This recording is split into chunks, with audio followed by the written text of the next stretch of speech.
الرحمن علم القرآن خلق الإنسان علمه البيان الشمس والقمر بحسبان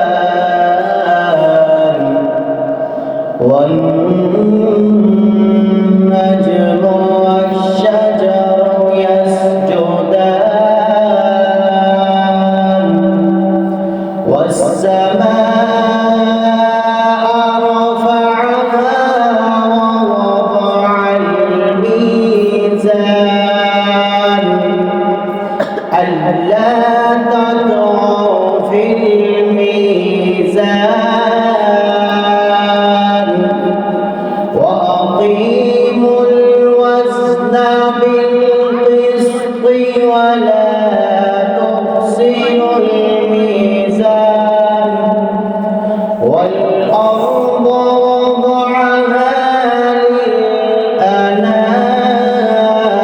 للأنام فيها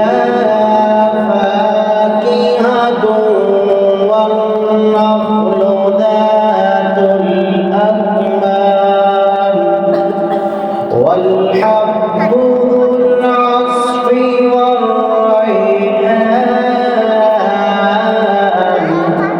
فبأي آلاء ربكما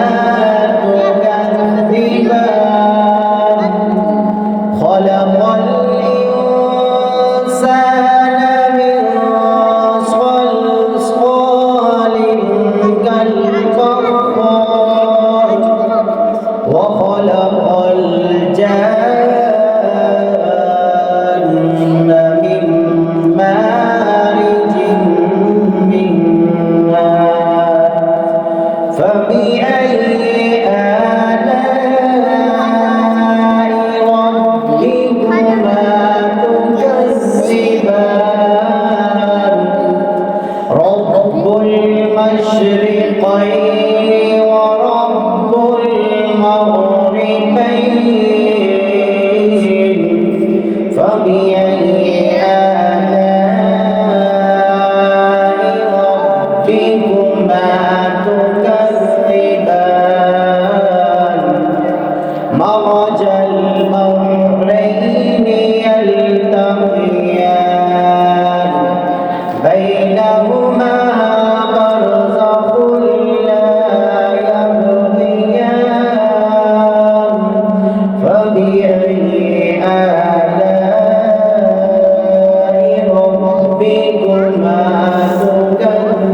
تكذبان يخرج منهما اللؤلؤ والمرجان فبأي آلاء ربكما تكذبان وله الجوار المنشآت في البحر كالأعلام فبأي آلاء ربكما